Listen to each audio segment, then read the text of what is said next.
Halo tinggal-tinggal semuanya, ketemu lagi tentunya sama Stella di channel Stella Kim.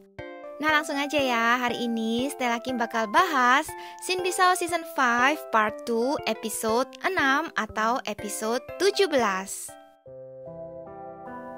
Beberapa orang mengaku pernah melihat sosok makhluk, tapi banyak juga sih yang tidak begitu percaya karena tidak pernah melihatnya secara langsung. Lalu, benarkah manusia bisa melihat makhluk? Stella Kim sendiri percaya makhluk juga mempunyai suku. Malaikat yang tidak pernah menyesatkan manusia adalah suku baik, dan sementara iblis adalah suku jahat yang tujuan hidupnya hanya untuk menyesatkan manusia. Lalu, siapakah yang dapat bertemu dengan mereka? Kenapa ada juga yang malahan sama sekali tidak pernah atau bahkan merasakan, apalagi melihat makhluk halus? Nah, di episode Sin Bisao Season 5 episode 17 kali ini, kita bakalan membahas kemunculan makhluk tersebut. Di lapangan sekolah, tampak tim sepak bola inti lengkap dengan seragam bola merahnya sedang berlatih dengan serius. Di Korea memang salah satu negara yang tidak pernah absen dari Piala Dunia, bukan? Tak mengejutkan jika mereka sejak duduk di bangku sekolah dasar pun, para pemain yang bertalenta telah giat mengasah kemampuan mereka. Berbeda situasi dengan Hari, Hyunwoo, dan Rion yang sedang bermain 3 lawan 3 dengan serunya. Hari memang sedikit tomboy kan? Apalagi dia juga jago bermain sepak bola. Saat Hari mengoper bola ke arah Rion ini dengan sombong menjawab, "Bukankah kamu tadi yang meminta agar aku menendang bola ini ke arahmu?" Wah, Rion yang makin emosi berkata, "Bagaimana kamu bisa begitu? Kau hampir saja melukai wajah sahabatku." Lalu, ia malah dengan kesal menyalahkan Hari dan Rion yang dianggapnya telah mengganggu waktu berlatihnya. Ya, Hari sabar ya. Seketika juga muncul Pak Guru dan juga pelatih tim sepak bola yang terheran-heran, namun tampaknya mengetahui jika muridnya telah melakukan hal yang tidak terpuji lagi. Ia pun segera mewakili pemain nomor 10 itu dan berkata jika ia mewakili ucapan maaf kepada Hari atas perbuatan barusan. Rion dan Hari pun tampaknya tak berkata-kata dan hanya mengiyakan. Sepulang sekolah, di halaman Sin Bisao setelah berkumpul, Hari, Hyunwoo, Rion, dan tampak yang sedang asik menonton pertandingan bola, Duri, Sinbi, Gembi, dan Jubi. Hari yang tampak masih sedikit kesal tak dapat menutupi penasarannya. Hari pun bertanya kepada Hyunwoo apakah mengetahui siapakah pemain nomor 10 itu. Hyunwoo yang termasuk aktif di sekolah tentunya tidak asing. Menurut Hyunwoo, pemain nomor 10 itu bernama Yoo Sung-jae. Ia merupakan ketua tim sepak bola di sekolah Hari. Parasnya sih tampan. Mirip-mirip Rion versi rambut coklat. Gimana menurut kalian? Yoo Sung-jae juga merupakan pemain striker yang terhebat. Tapi ada satu kekurangannya, yaitu sifat yang menyebalkan dan juga keangkuhannya terhadap orang lain. Ya, pokoknya enggak banget deh. Itulah yang menyebabkan para anggota tim sepak bola pun sebenarnya enggan jika bermain bersamanya. Hari pun menghela nafas dan berkata, pantas saja. Hanya sekali bertemu saja, aku sudah merasakannya. Karena pertandingan sepak bola nasional telah dekat, tampaknya mereka berlatih hampir setiap hari di sekolah. Namun, tampaknya tim sekolah Hari sedikit mengkhawatirkan. Sesama tim saja, mereka tampak sama sekali tidak kompak. Terutama memang yang paling terlihat adalah Yoo Sung-jae yang tampaknya bermain dengan egois, tanpa memikirkan pemain yang lain. Memang walaupun mencetak gol adalah tujuan utama, tapi bukankah bermain dengan kekompakan barulah kesempatan dan kemenangan itu akan mudah diraih? Hingga akhirnya Pak Guru dan juga pelatih kembali memanggil mereka untuk merapat. Kali ini, mereka mengumumkan jika ada seorang murid pindahan yang baru saja masuk, dan rupanya juga ada di tim sepak bola. Bukannya malah bersenang-senang dan juga menyambut karena anggota timnya bertambah, ia malah tampak seperti tidak nyaman dan sangat kesal karena adanya murid baru tersebut, teman-teman. Sebenarnya apa sih yang ada dalam pikiran si Yoo Sung-jae ya? Dan yang lebih mengejutkan lagi, rupanya murid pindahan tersebut adalah pemain sepak bola terhebat dari perwakilan sekolah sebelumnya. Wah, sampai-sampai anggota tim sangat menyambutnya. Nah, dia juga adalah pemain yang kemarin berhasil mencetak gol dengan indah yang ditonton sama Duri dan sahabat-sahabat goblinnya itu, teman-teman. Wah, tentunya kemampuannya sudah tidak diragukan lagi kan?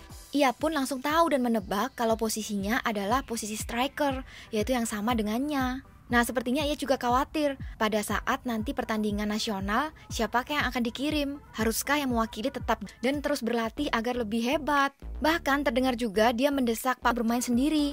Akhirnya malahan tim lawan yang berhasil mencetak gol duluan. Yu Song-chae yang sibuk mengeluh sana-sini.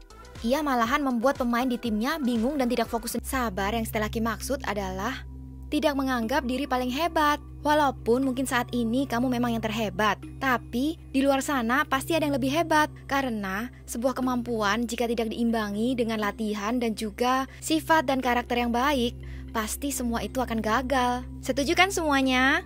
Nah, kemunculan makhluk kali ini pada saat di ruang ganti, tampak semua pemain telah pulang. Tapi tampaknya dia kesal karena sepatunya itu rusak.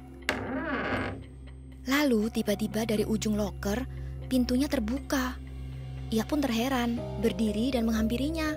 Lalu ia melihat sepasang sepatu yang memang ukurannya tampak sedikit lebih besar dari ukuran kakinya. Tapi terlihat sepatu itu masih tampak baru.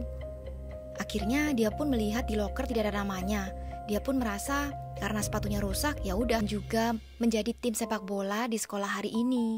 Karena keserakahannya dan tidak memikirkan kesehatan tubuhnya, maka ia akhirnya gugur dan juga kehilangan nyawa pada saat pertandingan sepak bola, teman-teman. Karena keinginannya untuk mendapatkan piala atau kemenangan dari tim sepak bola belum tercapai, tampaknya dia menghuni dan juga diam di lapangan sepak bola itu, menyebarkan hawa yang buruk, teman-teman. Nah, salah satunya karena mungkin si Yu Song-chae ini lagi emosi dan juga lagi berpikiran yang buruk-buruk, makanya langsung hawa buruk ini muncul dan menawarkan kekuatan pemain sepak bola terhebat bahkan di seluruh dunia sekalipun. Nah, tentu saja tawaran ini tidak ditolak. Yu Song-chae yang tampaknya seperti berapi-api dan sangat berambisi, keinginannya untuk menang itu yang sudah tidak bisa dihentikan, akhirnya dia menerima tawaran dari makhluk yang muncul dari sepatu yang ada di loker itu. Tapi tampaknya bukannya makhluk ini ingin membantu Yu Song-chae, teman-teman. Dia malahan menginginkan dirinya diakui. Itulah tujuan utamanya. Jadi malahan dia ingin menghancurkan dan meminjam tubuh dari Yu Song-chae ini. Ia pun tampaknya menyerang Yu Song-chae di akhir. Setelah dia mengalahkan teman-teman yang lainnya, akhirnya dia pun mengatakan kalau ingin bertanding dengan Yu Song-chae. Nah, akhirnya Yu Song-chae pun sepertinya udah dipenuhi dengan hawa yang buruk, hingga tubuhnya juga tidak dikuasai oleh dirinya lagi. Setelah berhasil menguasai tubuh Yu Song-chae, akhirnya sasaran utamanya adalah murid baru yang pindahan itu.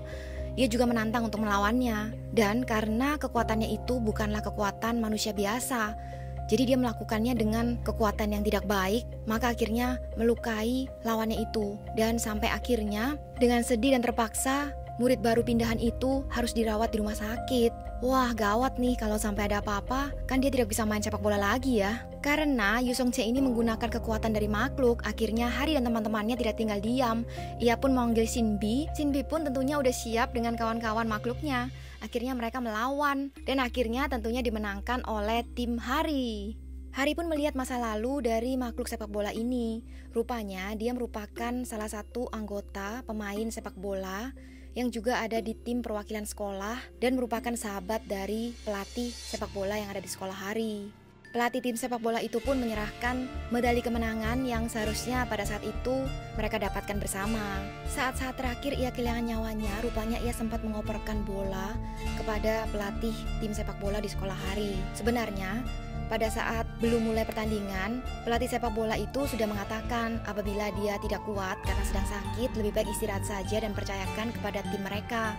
Tapi tampaknya karena keserakahan dan juga tidak ingin melewatkan kesempatan emas yang akan dia peroleh jika nanti mencetak gol, dia memaksakan diri padahal waktu itu keadaannya sedang tidak sehat. Nah, apa boleh buat, akhirnya ia pun tak kuat dan meninggal begitu saja di tempat kejadian. Jadi sepertinya dia adalah jiwa ataupun arwah yang penasaran sih, teman-teman. Tapi untungnya berhasil diselesaikan oleh Hari dan teman-temannya.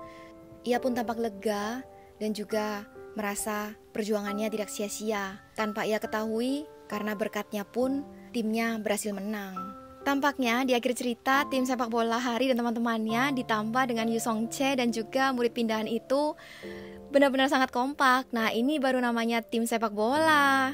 Jadi siapapun kalian, jika kalian ada di dalam tim sepak bola, harus ingat ya, kekuatan tim adalah yang terpenting. Karena setiap posisi adalah bola. Tentunya makin seru banget teman-teman. Buat yang penasaran, jangan lupa ya buat subscribe, like, dan juga menyalakan tombol notifikasi di channel Stella Kim ya. Stella Kim bakal kembali lagi dengan video review cerita Cindy Saus yang lebih seru lagi tentunya di channel Stella Kim.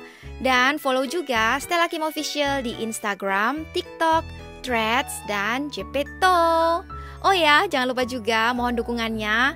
Udah dekat nih, Stella Kim bakal rilis first digital single Blooming Star. Semuanya, kenapa Stella Kim jadi deg-degan ya? Pokoknya semuanya, I love you, sarangheyo.